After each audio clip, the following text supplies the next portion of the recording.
사람이 쓴 책 중에 생각의 속도라고 하는 책이 있는데, 이 책을 읽어보면 정보가 힘이구나, 정보가 능력이구나 라고 하는 사실을 깨닫게 되어집니다.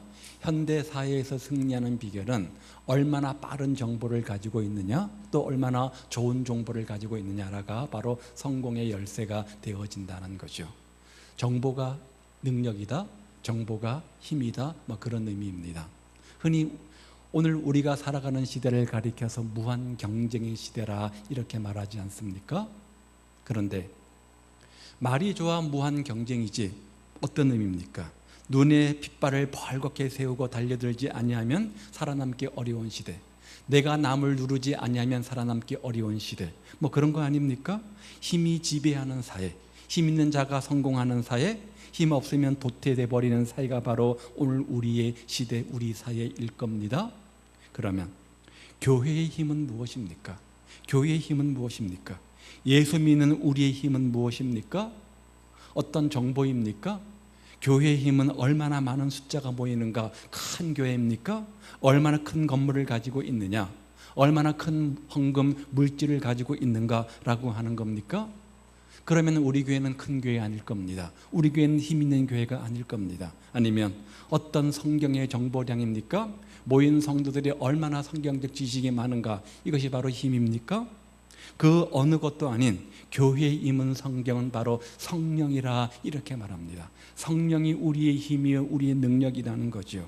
우리는 이 세상을 살면서 모든 것을 다 가질 수는 없지만 모든 사람들이 가지지 못한 한 가지를 가질 수는 있습니다. 이 세상을 변화시키는 힘이 있는, 우리를 이 세상 가운데 승리하게 만드는 능력의 원동력 되는 뭡니까? 성령입니다. 성령입니다. 이 세상을 능히 다스릴 수 없고, 이 세상의 모든 고통과 문제를 다 우리가 해결할 수는 없지만 그 모든 것들을 가능케 하는 성령을 우리는 모시고 살 수 있고, 그것이 힘이 되어서 능력이 되어서 이 험한 세상 우리가 승리하며 살아갈 수 있다는 겁니다. 하나님이 교회와 믿는 자들에게 주신 이 성령은 시대를 초월해서 변함이 없었고, 어느 시대이든 성령으로 무장한 사람들은 그 능력을 덧입어서 그 시대의 믿음의 영웅으로 승리하는 삶을 살았던 것을 우리가 기억합니다. 그래서 스가랴 4장 6절 말씀은 이렇게 말하죠. 이는 힘으로 되지 아니하며 능으로 되지 아니하고 오직 나의 영으로 된다. 여기 나의 영이 뭡니까? 하나님의 영, 성령을 말하죠. 내 힘으로 안 되는 문제가 얼마나 많이 있습니까? 내 능력으로 안 되는 문제들이 얼마나 많이 있습니까? 그렇게 내 힘으로 안 되는 세상입니다. 내 능력으로 안 되는 세상입니다. 그러나 무엇으로 가능하다고요? 성령의 능력으로, 성령 충만하면, 성령이 내 인생을 지배하면, 성령이 우리 가정을 지배하고 성령이 우리 교회를 지배하면 된다, 이렇게 말씀합니다. 그러면 이 세상을 승리하는 비결이 무엇입니까? 성령 충만이죠. 우리가 이 세상 속에서 능력 있게 사는 비결이 뭡니까? 성령의 능력을 덧입는 겁니다. 성령의 능력을 덧입는 겁니다. 그러면 되는 겁니다. 내 힘으로 되는 것이 아니라 성령의 능력으로 가능한 것 아니겠습니까? 인생살이가 그렇습니다. 또 신앙도 마찬가지입니다. 신앙도 마찬가지잖아요. 내 힘으로 하는 것이 아니라 주님의 힘으로 사는 것이 바로 믿음 아닙니까? 신앙생활 아닙니까? 내 인생도 그렇습니다. 모든 것이 내가 생각대로, 계획대로, 내가 어떤 짜놓은 어떤 플랜대로 되어지는 것 같지만 그렇지 않습니다. 그 뒤에서, 배후에서 역사하시는 하나님의 은혜로, 하나님의 능력으로 되는 겁니다. 이만큼 성령은 중요합니다. 성령의 충만은 중요합니다. 성령의 능력을 덧입는 것이 우리 인생의 성공의 성패가 되기 때문에 굉장히 중요한 것입니다. 그런데 그런 성령을 우리가 바로 알아야 되잖아요. 그런 성령의 충만함을 입으면, 그런 성령의 능력으로 덧입으면 어떤 현상, 어떤 특징들이 일어나는지 우리가 성령을 제대로 알아야지 제대로 활용할 수 있는 것 아니겠습니까? 성경에는 성령을 수도 없이 많이 강조하지만, 특별히 초대의 교회가 시작되어지면서, 신약 시대가 시작되어지면서 성령을 우리에게 보여주신 한 사건이 있습니다. 성령을 이해하려면 온판과도 같은, 온본과도 같은 그 사건을 우리가 이해해야 되는데, 바로 사도행전 2장에 나오는 오순절 성령 강림 사건입니다. 앞부분만 읽었지만 2장 전체가 이 부분을 다루고 있습니다. 오늘 1절부터 4절까지는 성령 강림이 임하시는 내용들을 다루고 있고, 그렇게 임했을 때 어떤 특징, 어떤 결과가 나타나는가 그 뒤에 구체적으로 소개를 해주고 있습니다. 소개를 해주고 있는 거죠. 흔히 우리가 예루살렘 교회를 가장 이상적인 교회, 가장 건강한 교회, 가장 모델된 교회를 우리가 뽑지 않습니까? 그러면 어떻게 성령께서 그들 가운데 임하셔서 어떻게 그들이 아름다운 건강한 공동체가 되었는지 비교해 보면, 오늘 내가 성령 충만한 사람인지, 오늘 우리 교회가 성령 충만한 교회인지, 정말 우리 교회가 건강한 교회인지 생각해 볼 수 있게 되어질 겁니다. 어떻게 이들이 성령이 임하게 되어지자 달라졌는지, 어떻게 성령 충만을 받고 그들이 얼마나 강력한 놀라운 역사 가운데 삶이 변화가 일어났는지, 그렇게 성령 충만해서 그들이 그 지역사회에서 어떻게 선한 영향력을 끼쳤는지 그들의 삶을 비교해 보면 내가 성령 충만한 사람인지, 오늘 우리 교회가 성령 충만한 공동체인지 우리가 비교할 수 있을 겁니다. 그러면서 내가 좀 더 주님 앞에 성령 충만을 위해서 기도해야 되겠구나, 좀 더 능력을 얻어야 되겠구나 라고 하고 우리가 다짐하고 결심하는 시간이 될 겁니다. 예수님은 6월절 날 십자가에서 세상죄를 지고 돌아가셨습니다. 그리고 사흘 뒤 첫 열매를 드리는 초실절 날 죽음을 이기시고 부활하시고 승천하십니다. 그리고 부활 승천하시면서 한 가지 약속을 주셨죠. 내가 올라가는 그 모습대로 다시 내려올 텐데 그 중간에 너희를 돕는 자로 누구요? 성령님을 보내주시겠다. 그러니까 어디로 흩어지지 말고 함께 모여 열심히 성령을 위해서 기도하라, 이렇게 약속하시고 부탁하십니다. 그리고 50일이 지났습니다. 오순절이 되었습니다. 그리고 그 약속대로 성령님을 보내주십니다. 여기 오순절이라고 하는 단어는 50일 지난 날, 50일 이후 그런 뜻이 되는 겁니다. 예수님께서 부활 승천하시고 50일이 지나자 예수님께서는 약속대로 성령님을 이 땅에 우리를 위해서 보내주신 겁니다. 바로 그것이 오순절 성령 강림 사건이죠. 그날도 120명의 제자들이, 초대 예루살렘 교회 성도는 120명이었습니다. 120명이 함께 다락방, 누구의 다락방이죠? 마가의 다락방에 모여서 함께 기도하고 있었습니다. 무엇을요? 성령의 강림을, 성령의 임재하심을 기도하고 있었습니다. 그날도 전날과 마찬가지로 열심히 기도하고 있는데 갑자기 큰 소리, 요란한 소리가 들려옵니다. 엄청난 바람 소리 같은 것이라 성경은 이렇게 묘사해 놓았고, 오늘 우리 성경에 보니까 강하고 급한 바람 소리, 강하고 급한 바람 소리, 이렇게 성경은 말하죠. 그리고 그 바람 소리와 함께 하늘에서 불이 내려와서 120명의 사람들 각자의 머리 위에 심령 속에 마치 해와 같은 모습으로 성령의 불꽃이 머무르게 되어집니다. 한 사람도 빠지지 않고 120명 모두에게 성령이 예외 없이 임하신 겁니다. 그 장면을 오늘 본문이 소개해 주고 있습니다. 자, 불꽃은 하나님의 임재를 상징하는 단어입니다. 성령님을 의미할 때 우리가 바람, 불꽃 그렇게 설명하지 않습니까? 그뿐이 아니라 성령께서 입을 열게 하시니까 모든 사람이 다른 언어들로 하나님을 찬양하기 시작을 합니다. 자, 이것이 성령 강림 사건, 오순절 성령 강림 사건 내용인데요. 오늘 우리가 이 사건을 다루면서 한 가지 오해하지 말아야 할 것이 있습니다. 그게 뭐냐? 잘못된 환상을 버려야 한다는 거예요. 잘못된 환상을 버려야 된다는 거예요. 다시 말해서 오늘날도 이 오순절 성령 강림이 그대로 재현됐으면 좋겠다, 그대로 우리에게 있었으면 좋겠다라고 하는 착각을 하지 말아야 된다는 거예요. 이런 현상이 다시 일어나가지고 바람소리가 확 나면서 갑작스럽게 불꽃이 퐁 하고 튀고 성령께서 불꽃으로 임해서 우리 마음이 뜨거워지고 놀라운 역사가 나타나는 그런 역사가 재현됐으면 좋겠다라고 착각해서는 안 된다는 거죠. 왜냐하면 오순절 성령 강림 같은 사건은 반복되지 않기 때문입니다. 반복되면 좋을 텐데 왜 안 될까? 한번 생각해 보십시오. 이것은 성령 강림이라고 하는 특별한 목적을 가지고 생긴 단회적 사건입니다. 무슨 말이냐? 여러분, 십자가 예수님의 십자가의 죽으심이 한 번으로 끝나는 겁니까? 매번 일어나는 겁니까? 한 번으로 끝나는 단회적 사건입니다. 그렇죠? 매번 주님께서 십자가에 죽으실 이유가 없는 겁니다. 한 번 십자가에 죽으심으로 모든 죄를 사하셨기 때문에 또다시 예수님께서 우리 죄를 위해서 십자가에 죽으실 필요가 없는 단회적 사건입니다. 구원은 한 번 받습니까? 두 번 받습니까? 세 번 받습니까? 여러분, 마음속에 예수님을 영접하는 것은 단회적 사건입니까? 반복되는 사건입니까? 단회적 사건입니다. 한 번 내가 예수님을 내 마음속에 구주로 모시면 영원히 예수님은 내 곁을 떠나지 않기 때문에, 나는 예수님의 자녀가 되었기 때문에 또다시 예수님을 영접할 필요가 없는 단회적 사건입니다. 마찬가지로 성령 강림도 마찬가지입니다. 성령이 우리 마음속에 임하셨습니다. 성령 강림이죠. 그러면 또다시 우리에게 성령님이 오시옵소서, 임하시옵소서라고 할 필요가 없는 겁니다. 왜요? 이미 우리 마음속에 임하여 계시니까. 그러면 어떻게 해야 됩니까? 우리 마음속에 성령님이 임하여 계시다고 한다면 이제 임하시는 성령님이 내 삶을 지배하여 주옵소서, 내 삶을 살아가는 동안 제가 승리할 수 있도록 능력을 주옵소서, 은혜를 베풀어 주옵소서, 선물을 주옵소서, 은사를 주옵소서, 이렇게 기도하는 것이 맞는 것이죠. 또다시 성령을 달라고 할 필요가 없습니다. 그러면 주님이 뭐라고 말씀하실까요? 이미 네 안에 있다, 이미 네 안에 들어와 있다, 이렇게 말씀하실 겁니다.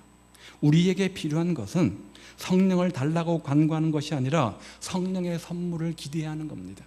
성령이 우리 안에 들어오셨으니까 내가 성령 충만해서 성령의 지배를 받아서 성령의 뜻대로 살게 하옵소서, 그런 힘과 은혜와 능력을 달라고 우리가 기도해야 되는 겁니다. 그러면 성령의 선물이 뭡니까? 성령의 선물이 뭡니까? 능력입니다. 힘입니다. 우리가 어떻게 이 험한 세상을 승리하며 살아갈 수 있습니까? 성령께서 우리에게 힘을 주실 때만 가능합니다. 성령께서 우리에게 능력을 주실 때만 가능합니다. 영적으로 재무장시킬 때만 가능한 거잖아요. 성령의 선물이 뭡니까? 은사입니다. 은사입니다. 성령이 우리 마음속에 임하시면 하나님께서 선물을 주시는데, 은사라고 하는 선물을 주십니다. 따라서 누구든지 그 안에 성령이 계시면 모두 다 은사가 있습니다. 나는 없는데요. 천만에요. 내가 깨닫지 못하고 발견하지 못해서 그렇지 모두가 한 가지 이상의 은사를 다 가지고 있습니다. 어떤 사람은 그 은사를 발견하고 개발해서 자기의 신앙 성숙의 도구로 삼는 사람이 있는가 하면 전혀 모르고 사장시키며 살아가는 사람도 있습니다. 중요한 것은 은사를 주셨다는 겁니다. 그리고 우리의 신앙의 유익과 공동체의 유익을 위해서. 성령의 선물이 뭡니까? 회복하십니다. 치유하십니다. 성령께서 내 마음을 어루만져 주시면 병든 몸, 상한 심령들이 치유받고 회복되어지지 않습니까? 회복하심과 치유하심의 역사가 성령의 선물입니다. 성령의 선물이 뭡니까? 우리를 높이 들어서 하나님 나라를 위해서 사용해 주시는 역사입니다. 성령의 능력의 손에 붙잡힐 때 우리 모두는 쓰임받는 인생이 되는 겁니다. 누가 우리를 사용하십니까? 성령님입니다. 성령님입니다. 우리가 이 선물을 사모해야 된다는 거예요. 나에게 능력을 주시고 은사를 주시고 은혜를 주셔서 능력을, 힘을 주셔서 이 험한 세상 주님과 함께 승리하는 삶을 사는 원동력인 성령의 능력을 우리가 간구해야 된다는 거예요. 그리고 그런 성령의 선물이 우리에게 임하면, 즉 성령 충만하고 성령의 지배를 받으면 변화가 나타난다는 거예요. 변화가 나타나는 거예요. 그런 사람, 그런 인생, 그런 가정, 그런 교회에 나타나는 공통된 특징들이 있다는 거예요. 그래서 그 특징들을 살펴보면서 나는 성령 충만한 인생이구나, 우리 교회는 성령 충만한 교회구나 라고 알 수 있는데, 오늘 본문이 증거하는 몇 가지가 있습니다. 첫 번째는 어떤 특징들이 나타나는가? 하나님을 찬양하기 시작한다는 거예요. 하나님을 찬양하기 시작한다는 거예요. 그들이 모두가 한 마음 한 입 되어서 하나님을 찬양하는데 4절 말씀을 봅니다. 한번 읽어보죠. 시작. 그들이 다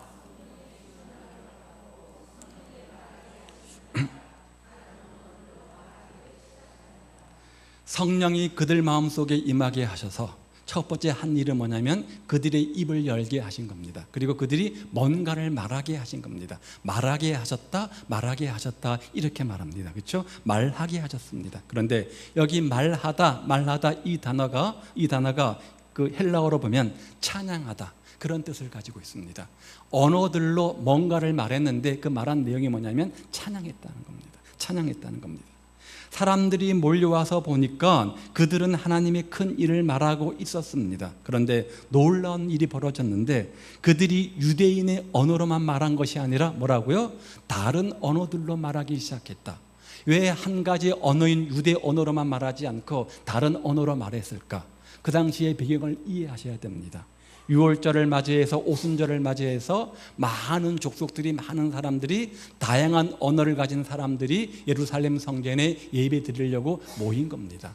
15개의 종족들이 15개의 언어를 쓰는 사람들이 함께 모여서 예배를 드리려고 모인 거죠. 그런데 그런 그들에게 뭔가 하나님의 특별한 것들을 말하려고 한다면 유대인의 언어로만 말하면 나머지 14개의 종족들은 그 내용들을 알아들을 수가 없는 거죠.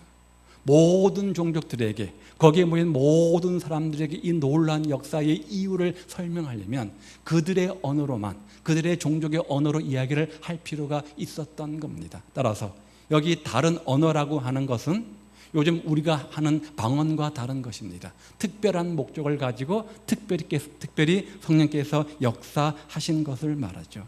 중요한 것은 그들 마음속에 성령이 임하자 그들이 입을 열어 하나님을 찬양했다는 겁니다. 그런데 무엇을 찬양했을까요? 찬양의 내용이 중요한 거잖아요. 어떤 헬라어로 했느냐, 히브리어로 했느냐, 영어로 했느냐, 한국말로 했느냐 이게 중요한 것이 아니라 찬양을 했다는 것이고 찬양의 내용이 중요한 것이잖아요. 그러면 무엇을 찬양했을까요? 찬양의 내용이 뭘까요? 그들은 십자가에서 죽음을 이기고 승리하신 예수님의 이름을 찬양합니다. 나 같은 죄인을 구원해 주신 하나님의 사랑을 찬양합니다. 그 예수님께서 지금도 살아계셔서 내 인생의 구주가 되어주시고 만유의 구주가 되셔서 모든 인생의 생사하복을 주장하신다. 그 주님을 찬양한 것 아니겠습니까? 나의 죄를 위해서 십자가에 죽으신 그 주님의 제사함의 은총을 찬양했을 것이고 지금도 부활하셔서 내 마음속에 함께 하셔서 영생과 천국을 주신 그 주님을 찬양했을 겁니다. 그 주님이 내 인생의 구주임을 찬양했을 겁니다. 지금도 살아계셔서 일거수일투족 모든 것들을 주관하시며 섭리하시는 그 주님을 찬양했을 겁니다. 성령이 임하자 예수님을 생각하니까 마음이 뜨거워지는 거예요. 마음이 뜨거워지는 거예요. 내 마음속에 성령의 불이 임하니까 마음이 뜨거워지는 거예요. 생수의 강이 넘쳐나는 거예요. 기쁨이 넘쳐나는 거예요. 삶의 변화가 있는 거예요. 기쁨으로 가득 찬 거예요. 그래서 입을 다물 수가 없는 거예요. 새 생명을 주신 예수님, 내 삶을 변화시키는 예수님, 나에게 능력을 주신 예수님, 내 삶의 구원의 목적이 되시는 예수님, 참된 삶의 의미를 주시는 그 예수님을 느끼게 되어지자 입을 열어서 그 주님을 뭐 했어요? 찬양하는 거예요. 찬양하는 거예요. 찬양하는 거예요. 마치 범람하는 강물의 제방들이 터지듯이 주님을 찬양하는 함성이 터진 거예요. 참아낼 수가 없었던 거죠. 성령 충만한 교회의 특징은 찬양하는 은혜가 있습니다. 찬양의 힘이 있습니다. 다 같이 찬양을 하는 교회들이지만 찬양을 하지만 그 찬양의 은혜와 힘이 있습니다. 성령 충만한 성도는 슬플 때나 기쁠 때나 항상 그 입에서 찬양이 떠나지 않습니다. 가슴에 벅찬 감동을 가지고 벅찬 감화를 가지고 입을 벌려서 그 주님을 찬양합니다. 찬송합니다. 혼자 중얼거리기도 하지만 함께 힘을 모아서 입을 열어서 찬송을 드립니다. 찬양이 그 사람의 가슴에 가득 차 있기 때문이죠. 그런데 찬송을 부르는데 도무지 따라갈 힘도 없고 부르는 찬송도 한 번, 두 번, 세 번 반복하면 또 세 번 반복하냐, 또 두 번 반복하냐 짜증이 나고 입을 다무는 사람이 있다고 한다면 어찌 그 사람을 성령의 사람이라 이렇게 말할 수 있겠습니까? 만일 여러분에게 찬양하는 은혜가 메말라 있다고 한다면, 그래서 찬양하는 것이 지겹고 곤혹스러운 시간으로 느껴진다고 한다면 여러분은 성령 충만한 사람이다 그렇게 말할 수 없을 겁니다. 이것은 기도해야 되는 문제입니다. 정말 기도해야 되는 문제입니다. 내 영혼이 성령의 깊은 감동과 사랑의 격정으로 다시 달구어지도록 기도해야 되는 문제입니다. 예수에 대한 사랑과 감격이 사라져버려서 있다고 한다면 그 뜨거운 첫사랑이, 그 열심이, 그 감격이 다시 솟구쳐 올라올 수 있도록 성령 충만을 위해서 여러분 기도하셔야 됩니다. 미지근한 마음, 냉랭한 마음 속에 성령이 거할 수 없기 때문입니다. 그런 마음 속에 성령께서 역사하실 수가 없습니다. 여러분, 세상 살기가 얼마나 고달파요. 우리 안에 예수의 성령이 계시지만 우리가 인생을 사는 것이 얼마나 고달픕니까? 근심 많은 세상 아닙니까? 걱정 많은 세상 아닙니까? 기쁨이 넘치고 감사가 넘칩니까? 여러분 승승장구하십니까? 행복해 죽겠습니까? 그렇게 근심이 찾아오고 절망이 찾아오고 하는 일이 안 되고 꼬이면 아이고 속상해. 그 다음에 기분 전환하자. 어디로 가십니까? 노래방 가시잖아요. 노래방 가시잖아요. 여러분들도 그런 데 가가지고 마이크 잡고 탬버린 치면서 30분 불러요? 1시간 불러요? 1시간 해가지고 목이 터져라 열심히 노래를 부르지 않습니까? 기분 전환하겠다고. 무슨 노래 불러요? 슬픔을 묻어버리고 다 함께 차차차? 여러분 주로 어떤 노래를 많이 부르세요? 궁금해서 여쭤보는 거예요. 찬송가는 안 부르시죠? 보험성가는 안 부르시겠죠? 그쵸? 거기 가서 열심히 목이 터지라 부릅니다. 마이크 쟁탈전이 벌어집니다. 내가 한 곡이라도 더 불러보겠다고 애를 씁니다. 정말 전심전력합니다. 힘써 애써 이럴 때 쓰는 말 같아요. 얼마나 열심히 최선을 다하는지 모르겠어요. 그런데 그런 우리가 하나님 앞에 찬양하자, 하나님 앞에 찬양하자 하고 한다면 입이 떨어지지를 않는다면, 입이 떨어지지 않는다고 한다면 또 부르는구나, 아이고 지겨워 죽겠네 라고 한다면 어찌 성령 충만한 사람이라 말할 수 있을 것이며, 그래가지고 어떻게 우리가 세상을 변화시키며 세상에서 이길 수 있겠습니까? 성령의 은혜를 달라고 기도하시기 바랍니다. 성령 충만을 위해서 기도하시기 바랍니다. 성령의 은혜와 성령 충만해서 성령의 능력으로 무장하시기를 바랍니다. 그래서 무엇보다도 찬양하는 은혜를 갖는 저와 여러분 되시기를 주님의 이름으로 축복을 드립니다. 가정의 근심 걱정이 길게 깔려오면 자녀들도 그것을 벌써 느낍니다. 부모가 이야기를 안 해도 지금 굉장히 어려운 문제가 우리 가정 가운데 있구나, 부모님 마음속에 있구나, 그렇게 느낍니다. 집을 감싸고 흐르는 분위기는 감출 수가 없는 겁니다. 우리가 아무리 얼굴을 포장한다고 해도 마음속에 있는 근심들이 얼굴 속에 묻어나기 마련 아닙니까? 그럼에도 불구하고 그런 분위기 속에서 부엌에서 설거지하는 어머니 입에서 찬양이 흘러나온다면, 엄마가 자기도 모르게 찬양을 하고 있다면, 아이가 밖을 지나가다가 그렇게 흥얼거리면서 부엌에서 설거지하고 하는 어머니의 모습을 본다면 그 찬양의 힘이 얼마나 큰지 생각해 보았습니까? 그 어머니의 찬양이 어린 자녀들에게 얼마나 큰 선한 영향력을 끼치는지 생각해 보았습니까?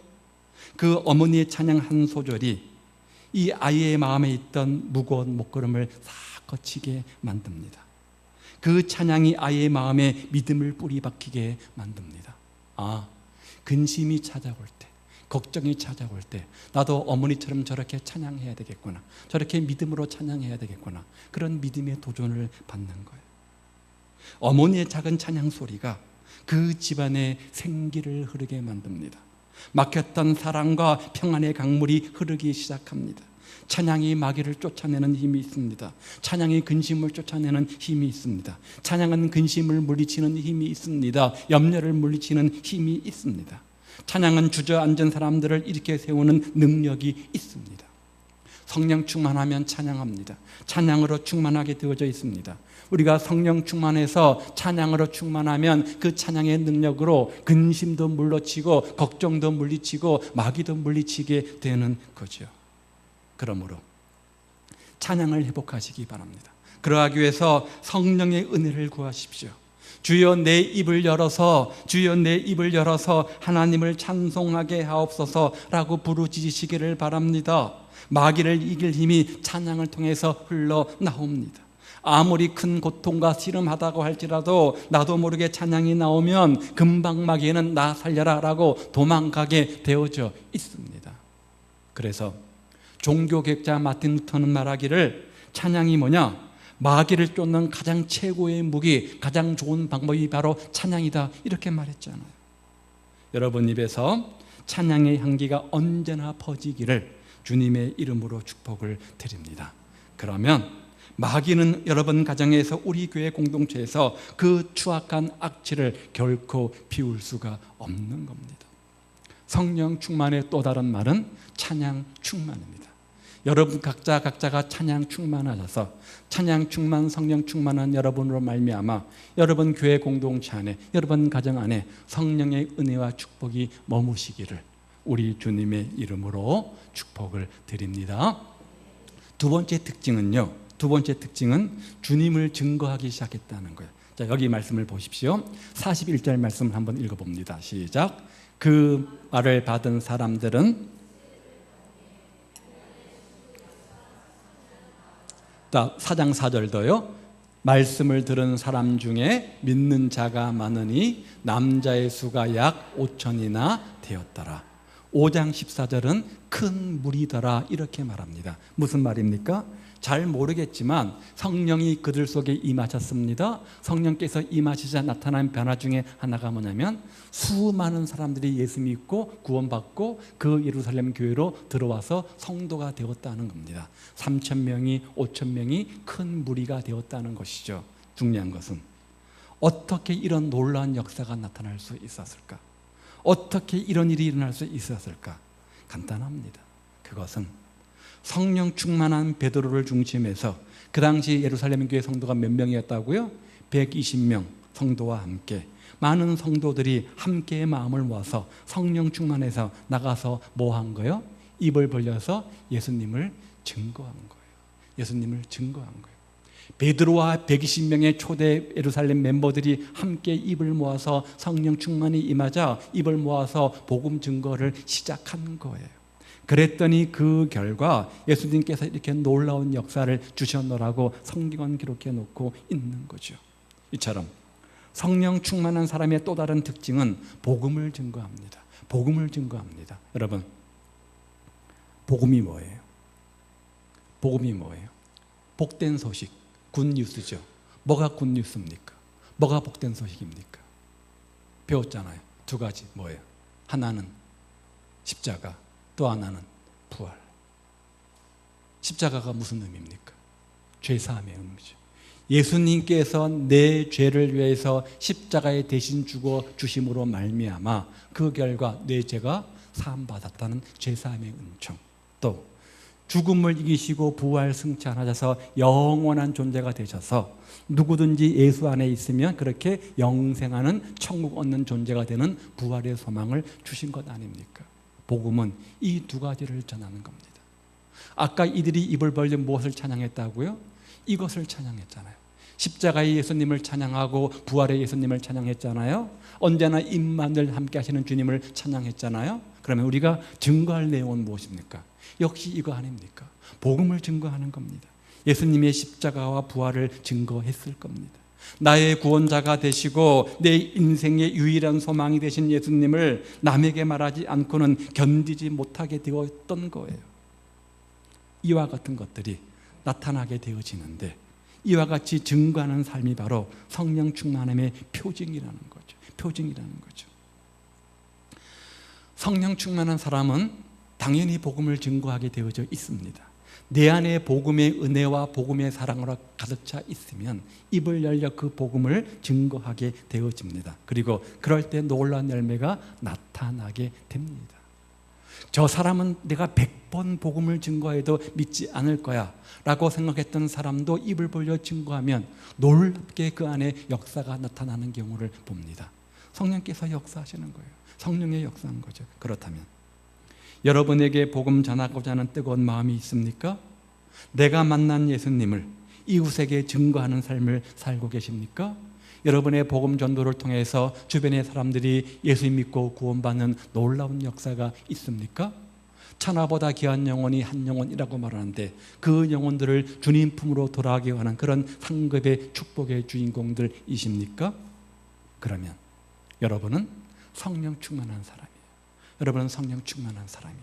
그런 여러분으로 말미암아 여러분 교회 공동체, 여러분 가정 속에 성령의 환한 은혜의 축복의 빛이 머물게 될 겁니다. 그런데 전도에 별 관심이 없습니까? 예수를 모른 채 살아가는 주변 이웃들을 봐도 예수 믿으세요라고 말하는 것 자체가 부끄럽게 생각이 됩니까? 예수 믿은 지 10년이 됐고 20년이 되었고 30년이 되었건만 중직을 맡고 있음에도 불구하고 정말 그들에게 한 번도 입을 벌려 예수의 복음을 소개해 본 적이 없습니까? 기도해야 됩니다. 기도해야 됩니다. 성령이여 내 마음속에 오셔서 담대함을 주시고 입을 벌려 내가 만난 예수님을 증거하는 자의 삶이 되게 하옵소서. 기도하셔야 됩니다. 그런 은혜가 우리에게 충만하시기를 바랍니다. 여기 빈 자리를 보면서 내가 성령 충만한 사람이라고 한다면 안타까운 마음을 가져야 됩니다. 안타까운 마음을 가져야 됩니다. 어떻게 해서라도 이 빈자리를 채워야겠다. 그런 사명감을 가져야 됩니다. 그런 은혜가 저와 여러분에게 있기를 주님의 이름으로 축복을 드립니다. 또 한 가지 특징이 42절에 나오는데요. 세 번째, 말씀 배우기를 힘썼다는 겁니다. 42절 말씀, 그들이 사도의 가르침을 받아 서로 교제하며 떡을 떼며 기도하기를 오로지 힘쓴다. 가장 먼저 한 일이 뭡니까? 떡을 떼는 겁니까? 기도하는 겁니까? 뭡니까? 교제하는 겁니까?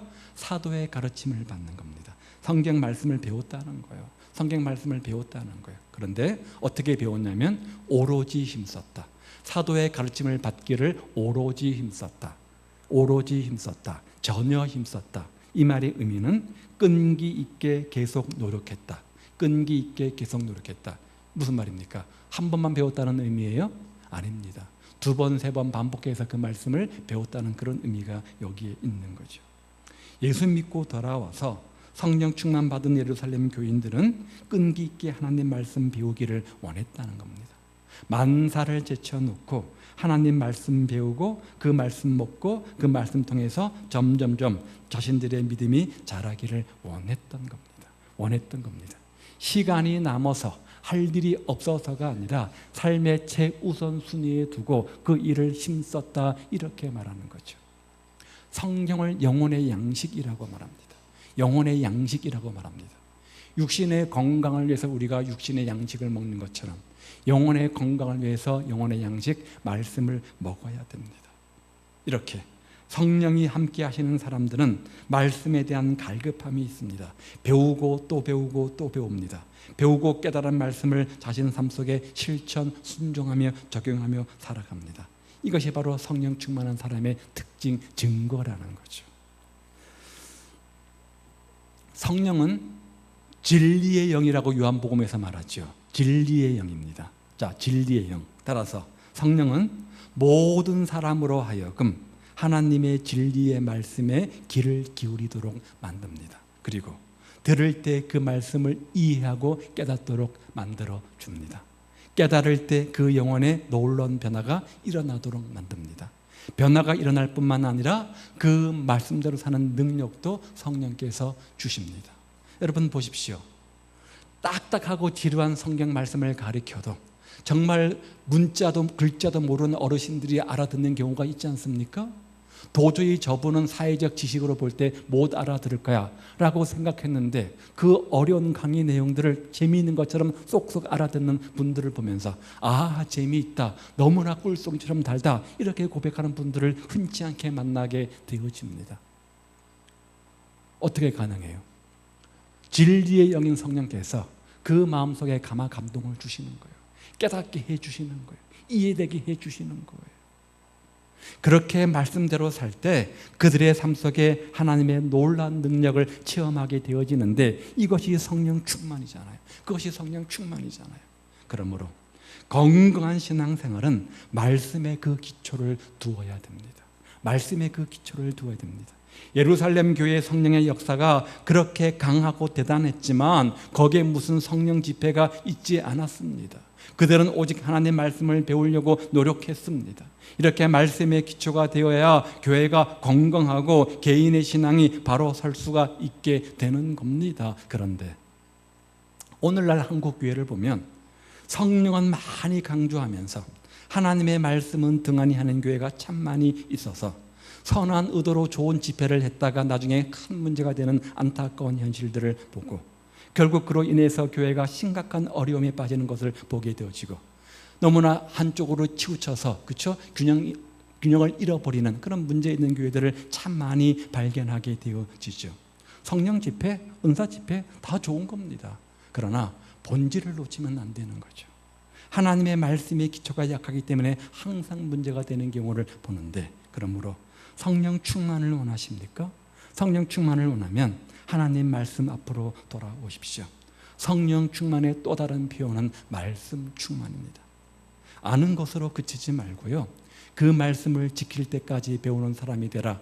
마지막 예수님의 지상유언 28장에 나오는 마지막 유언 아닙니까? 지킬 때까지 배우는 겁니다. 아는 것이 중요한 것이 아니라 지켜 순종하는 것이 중요한 겁니다. 지켜 순종하는 겁니다. 성경 말씀은 우리 영혼의 골수를 쪼갠다고 하잖아요. 하나님 말씀으로 온전케 하는 능력이 있다고 말하잖아요. 우리가 수많은 말씀을 듣고 배우면서 왜 그런 놀라운 역사가 우리 가운데 없는 겁니까? 지식으로 머물러 있기 때문에 그래요. 삶 속에 구체적으로 실천하지 않기 때문에 그런 거예요. 성령 충만하면 성령에 완전히 잡혀서 말씀의 지배를 받고 말씀에 관심을 갖고 말씀의 귀를 기울이고 말씀을 깨닫고 배우고 말씀을 순종하고 순종할 때 놀라운 역사가 나타나게 됩니다. 자, 성령 받은 교회의 특징, 성령 받은 사람의 특징을 살펴보았습니다. 첫 번째가 뭐였죠? 입을 벌려서 하나님을 찬양합니다. 여러분, 우리 입속에서 불평이 사라지고 근심, 절망, 원망, 한숨이 사라지고 찬양이 가득 차기를 주님의 이름으로 축복을 드립니다. 두 번째는 입을 벌려서 주님을 증거합니다. 복음을 증거합니다. 복음을 이야기합니다. 세 번째는요, 그렇죠? 말씀을 배우려고 합니다. 오직 성령이 너에게 임하시면 너희가 권능을 받고 예루살렘과 온 유대와 사마리아 땅 끝까지 이르러 복음의 증인이 되리라. 성령이 임하면 나타나는 열매가 뭐냐면 전도의 열매입니다. 그리고 말씀을 배웁니다. 뿐만 아니라 다 하지 못했지만 교제하는 일에 힘씁니다. 성도의 교제하는 일에 힘쓰고요, 기도하기를 힘쓰고요, 표적과 기적, 기사가 일어나는 역사가 있고요, 헌금에 인색하지 않습니다. 성령 충만한 사람들은 땅을 팔아서 교회와 하나님 나라를 위해서 아낌없이 내어놓는 사람들인데 이 장에 그 바나바의 사건이 나옵니다. 그리고요, 세상 사람들에게 좋은 이미지를 줍니다. 삶을 통해서 건전한 이미지를 주는 겁니다. 그래서 저 사람 때문에 나는 교회 안 갈란다. 저 사람의 저런 행동 저런 말 하는 거 보니까 예수 믿는 게 의미가 없구나. 저 사람이 무슨 뭐 강북 사랑교회 권사라고 무슨 집사라고 아이고야 나는 안 믿을란다. 이렇게 하는 것이 아니라 저 사람 예수 믿더니 너무나 변했어. 말하는 거 행동하는 게 얼굴 표정하면 너무나 천사가 됐어. 나도 한번 궁금해. 예수 믿어볼란다. 이렇게 선한 영향력을 끼치는 사람이 된다는 거예요. 그래서 그렇게 삶으로 덕을 끼치는 교회의 모습이 가져온 결과가 뭐냐? 마지막 2장 47절은 이렇게 마무리를 하는데요. 한번 볼까요? 하나님을 찬미하며 또 온 백성에게 칭송을 받으니, 이 말이 그 말입니다. 그 결과 뭐라고요? 주께서 구원받는 사람을 날마다 더하게 하시니라. 예루살렘 교회 성도들이 사람들로부터 칭찬을 받자 그 영향력으로 말미암아 많은 사람들이 구원받고 날마다 교회로 밀려왔다, 이렇게 증거하고 있습니다. 오늘 우리는 성령 충만한 사람입니까? 오늘 우리는 성령 충만한 교회입니까? 내가 먼저 성령 충만한 사람이 되기를 원합니다. 먼저 입을 벌려 하나님을 찬양하고 입을 벌려 복음을 증거하고 날마다 말씀을 배우고 날마다 성도의 교제에 힘쓰고 내 언행 심사를 통해서 믿지 않는 사람들에게 선한 영향력을 끼치는 그런 성도의 삶이 되시기를 바랍니다. 그래서 그런 여러분으로 말미암아 여러분 가정이 복을 받고 우리 교회 공동체가 복을 받는 하나님의 성령의 축복이 임하는 능력의 주인공들, 축복의 주인공들 다 되시기를 우리 주님의 이름으로 축복을 드립니다. 기도하겠습니다. 우리가 이 세상을 살아가는 능력, 힘은 성령이라고 말합니다. 여러분 성령 충만하십니까? 성령 충만한 가정입니까? 우리 교회는 성령 충만한 공동체입니까? 어떻게 해요? 나는 입을 벌려 하나님을 찬양합니까? 복음을 증거합니까? 말씀을 배우기를 힘씁니까? 성도의 교제에 힘씁니까? 언행심사가 믿지 않는 사람들의 본과 덕이 됩니까? 생각해보고 하나님, 내가 먼저 성령의 능력으로 무장되게 없어서 성령 충만케 없어서 그런 나로 말미암아 교회 공동체 우리 가정 안에 성령의 하나님 축복의 은혜의 빛이 머물게 하옵소서. 함께 기도합니다.